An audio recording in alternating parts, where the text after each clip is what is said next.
देश की आधी आबादी का अपमान है। तो आधी आबादी है ना महिलाओं को। देखिए सर किस तरह की बातें कर रहे हैं वो बताइए। सीधा करेक्टर पे सवाल खड़ा कर रहे हैं। अगर किसी की लेट शादी हो रही है, क्या ये बाल विवाह चाहते हैं ये ऐसे बाबा? नहीं, ये क्या चाहते हैं, ये तो जो सबसे आश्चर्यजनक बात है कि जो समाज के लोग और महिलाएं जो जा रही हैं वो भी तो इस प्रकार से इनसे बातचीत करती है, जो कि और इसको ये बजाता रिकॉर्ड करके दिखाते भी हैं। तो ये वो बताना चाह रहे हैं कि समाज में किस प्रकार, जैसे पहले आपको पता है देवदासी प्रथा क्या थी, या जो शब्द ये है ओझा, ये शब्द ये कहता है कि गांव में किसी भी नीचे के जाति के लोगों का विवाह हो तो सबसे पहले उसके साथ कौन संभोग करेगा, कौन रहेगा, करने के लिए और कार्रवाई करने के लिए कानून ले आया है। बाबाओं को के इस प्रकार का जो उनका व्यवहार है और बातचीत है और जिस प्रकार से वो बोल रहे हैं, इसको रेगुलेट करने का कोई कानून नहीं सर। बल्कि उसको संरक्षण देने के लिए भारतीय जनता पार्टी और आरएसएस के लोग हमेशा तैयार रहते हैं। इस बार बिहार में आप देखे होंगे कि 3 बड़े बाबाओं ने पहले कदम रखा। एक वो बागेश्वर है, उसकी क्या नाम है उसका, धीरेन्द्र शास्त्री, हाँ जो है। दूसरा जो पहुंचे वो श्री 420 जो है, आप समझ रहे होंगे कौन है। और इसी प्रकार से एक और बाबा, इनका उद्देश्य ये था कि बिहार जाकर ये सबसे पहले सामाजिक जो समीकरण और धार्मिक सद्भाव की भावना को बिगाड़े, और उसके लिए इनके वक्तव्य को सुनिएगा। और किस प्रकार से हिंदू राष्ट्र बोल रहे हैं, किसको वोट मिल रहा है बिहार में, जिस प्रकार से क्राइम और गुंडा राज का बढ़ोतरी हुआ है, जिस प्रकार से लोगों के, दलित लोगों के, SC/ST के स्कॉलरशिप्स और तमाम उनके फंड्स को कम कर दिए गए, उस पर इनका कोई विचार नहीं। देश की आधी आबादी का अपमान है। तो आधी आबादी है ना महिलाओं को। देखिए सर किस तरह की बातें कर रहे हैं वो बताइए। सीधा करेक्टर पे सवाल खड़ा कर रहे हैं। अगर किसी की लेट शादी हो रही है, क्या ये बाल विवाह चाहते हैं ये ऐसे बाबा? नहीं, ये क्या चाहते हैं, ये तो जो सबसे आश्चर्यजनक बात है कि जो समाज के लोग और महिलाएं जो जा रही हैं वो भी तो इस प्रकार से इनसे बातचीत करती है, जो कि और इसको ये बजाता रिकॉर्ड करके दिखाते भी हैं। तो ये वो बताना चाह रहे हैं कि समाज में किस प्रकार, जैसे पहले आपको पता है देवदासी प्रथा क्या थी, या जो शब्द ये है ओझा, ये शब्द ये कहता है कि गांव में किसी भी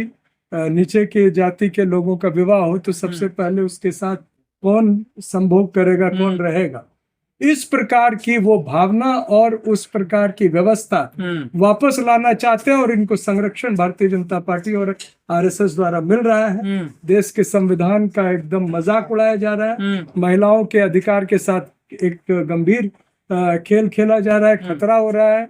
और जो पढ़ी लिखी महिलाएं हैं वो अगर कुछ बोलना चाहती है तो उन पर कानूनी कार्रवाई हो रही है, लेकिन बाबाओं पर कोई कानूनी बाबा पगलाने का आपको नहीं लगता है ना, बेड़ियों में रखना चाहिए ना, बांध देना चाहिए कहीं? जो ये बाबा है ये इनको जो बाबा कहाँ है, ये तो यंग लड़के हैं। बाबा भी कहना गलत होगा ना। तो देखिए वो तो अपने आप को बाबा कहते हैं। अब कोई जाके शेख से अपनी बहन की शादी करा रहा है और यहाँ हिंदू और मुसलमान में शादी हो जाए तो वो इसको धर्म पर भारी खतरा बता देता है, और वो उधर जाके शेखों के साथ क्या कर रहा है। अखिलेश यादव जी से बहस कर रहे हैं कि तुम शुद्ध हो। बताइए ये है काम बाबाओं का? नहीं, और अखिलेश जी ने, मैं बधाई देता हूँ, उन्होंने सही जवाब उनको दिया कि जब उन्होंने कहा, उनसे प्रश्न पूछा और जिस प्रश्न का ये तथाकथित बाबा जवाब नहीं दे पाए तो बोले अब आपसे बात ही करना बेकार। मैं अनुरोध करूंगा आपके माध्यम से तमाम दलित, पिछड़े, आदिवासी और जो हमारे गरीब समाज के जो लोग हैं वो और उनकी महिलाओं को इनका तिरस्कार करना चाहिए। इनके न सिर्फ बात को न सुने बल्कि इनके जो रील्स वगैरह भी चलते हैं उसको भी आप अपने अपने सोशल मीडिया पे बैन कीजिए, उसको रिपोर्ट कीजिए। अगर ये जो बात आप कह रहे हैं ये तो बड़ी मोदी जी का यही है, बेटी बचाओ बेटी पढ़ाओ, बेटियों का सम्मान ऐसे ही होगा समाज में। मोदी जी जब बिहार गए अभी परसों, एक शब्द उन्होंने कानून व्यवस्था पर नहीं कही। एक वो 2014 में बोले थे कि मोतिहारी में चीनी मिल खुलवा के चाय पीऊंगा। वो चाय जो है कहाँ बन रहा है और कब बन रहा है ये लोगों को पता चल रहा है। कैराना से सर सांसद है इकरा हसन, एक कर्णी सेना के नेता, उन्होंने निकाह करने की बात कर रहे हैं, मुसलमानों को अपना जीजा बता, क्या बात कर रहे हैं सर? देखिए तो ये आपको माननीय सांसद जी के लिए ऐसी बातें हो रही हैं सर देश में। इस पर तो संसद को संज्ञान लेना चाहिए। ये उनके प्रिविलेज के ही नहीं खिलाफ है, बल्कि तमाम महिलाओं के साथ जो अन्याय और हो रहा है, जिस प्रकार से अपमान हो रहा है, इसके लिए मैं समझता हूँ कि न सिर्फ जो समर्थक हैं इकरा जी के या उनके पार्टी के, बल्कि समाज के सभी प्रबुद्ध लोगों को खड़ा होकर कहना चाहिए कि ये करनी परनी सेना जो है उसके लोगों को लगाम दो, नहीं तो उसको जो जनता है वो ऐसा जवाब देगी कि तुम मुंह दिखाने लायक नहीं रहो। इनको सह कहाँ से मिल रही है सर? जो सांसद तलब को नहीं छोड़ रहे हैं। देखिए सर, देखिए दो बातें हुई है। इन सांसद महोदया के साथ एक एसडीएम भी उसी दिन अपमान करता है, और ये सोची समझी साजिश के तहत हो रहा है। एक ऐसी महिला सांसद जो कि प्रबुद्ध महिला है, पढ़ी लिखी महिला है, विदेश से पढ़ के आई है, समाज में एक प्रकार से सद्भाव का वो प्रेरणा दे रही है। वो हिंदू धर्म के भी जो तमाम लोग हैं उनका सेवा भाव से अपनी बात कह रही है, तो उसके भाव को कहीं लोगों के द्वारा ग्रहण नहीं किया जाए, उसकी जो लोग हैं उसको सही नहीं मानने लगे, तो पहले इस सांसद का ही अपमान करो, इस महिला का अपमान। तो क्या ये लोग महिला विरोधी हैं क्या सब? ये जो आजकल एक्टिविस्ट, इसमें क्या दो राय है कि ये आप तो देखते हैं कि तुलसीदास जी के समय से ही जब ढोल पशु और शूद्र के साथ किनका जिक्र होता है, नारी का, तो ये उनकी मानसिकता वही है, कोई तब्दीली नहीं हुई। आज भी ये जो समाज की महिलाएं हैं उनको एक प्रकार से जो नीचे की जाति के साथ जो दुर्व्यवहार करते हैं उससे भी खराब व्यवहार ये कर रहे हैं। यही संस्कृति है इनकी, प्राचीन संस्कृति यही है, महिलाओं को इस प्रकार बोलना, ऐसे बोलना, मुंह मारना, शादी करना, निकाह करना, क्या क्या कर रहे हैं संस्कार। यही तो संस्कृति, आप देखे होंगे कि एक वायरल हो रहा है वीडियो एक बीजेपी के एमएलए का, और वो साहब जो है सो अभी आप लोग देखे होंगे, सड़क वाला क्या नहीं वो अपना वो पार्टी कर रहे हैं और वो शमशान वाला। हाँ, तो जिस प्रकार से ऐसी बातें जो लोग कर रहे हैं उनका संस्कार तो झलक रहा है। कहते हैं हमारी संस्कृति बहुत महान है, महिलाओं को देवी माना जाता है। जो संस्कृति को महान बता रहे हैं सबसे पहले वही अपमान करवाते हैं महिलाओं। हम लोग तो न इसकी चर्चा करते हैं बल्कि व्यवहार में, और आप देखेंगे कि तमाम ऐसे जो समाज है जो अपने काम काज और इसके बलबूते पर अपनी बात रखते हैं, उनकी महिलाएं खेत में काम करती है, मवेशियों के साथ काम करती है और हर जगह रहती है, उनको उचित सम्मान उसी समाज में मिलता है। लेकिन जो तथाकथित पूजा पाठ और इसके साथ धर्म के आडंबर के साथ जुड़े हुए लोग हैं वो सबसे पहले महिलाओं को तिरस्कार और उनका अपमान कर रहे हैं। कितने साल में शादी होनी चाहिए?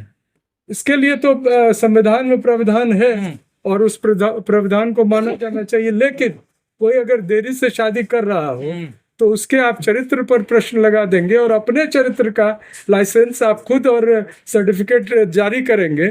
सबसे पहले तो इनके जो, और आप देख भी रहे होंगे जितने ये गड़बड़ करते हुए पकड़ाते हैं, जो जिनके वीडियो वायरल होते हैं, ये कौन होते हैं? बाबा लोग होते हैं। ये धर्म के नाम पर किसी को मूर्ख बनाकर, किसी के चाय में कुछ मिलाकर, किसी के प्रसाद में मिलाकर ये अपना कुकर्म जारी किए हुए हैं। सर ये तो बाबा शंकराचार्य हैं, अभी मुक्तेसर आनंद जो उत्तराखंड पीठ के चीफ हैं, उन्होंने कहा कि जो संविधान है वो समाज को दो भागों में बांटता है, आरक्षित नॉन आरक्षित। उन्होंने संविधान पे ही जो उंगली उठा दी है।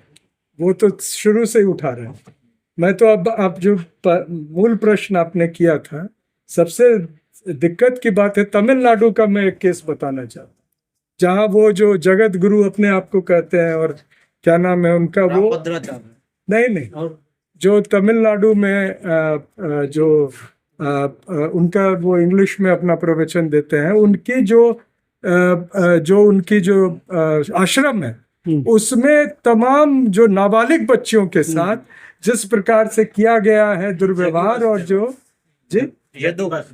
हाँ जो वासुदेव कहते हैं, और वहां पर उनको सरकार, जब तमिलनाडु की डीएमके सरकार कार्रवाई करती है तो भारतीय जनता पार्टी और उनके लोग उनके समर्थन में जाकर वहां पर ये करते हैं, और ये भूल जाते हैं कि समाज में जिन महिलाओं के साथ अपमान हो रहा है ये उनके भी घरों के हो सकते हैं। इसलिए शीशे के घर में रहने वाले दूसरों पर पत्थर न फेंके तो बेहतर।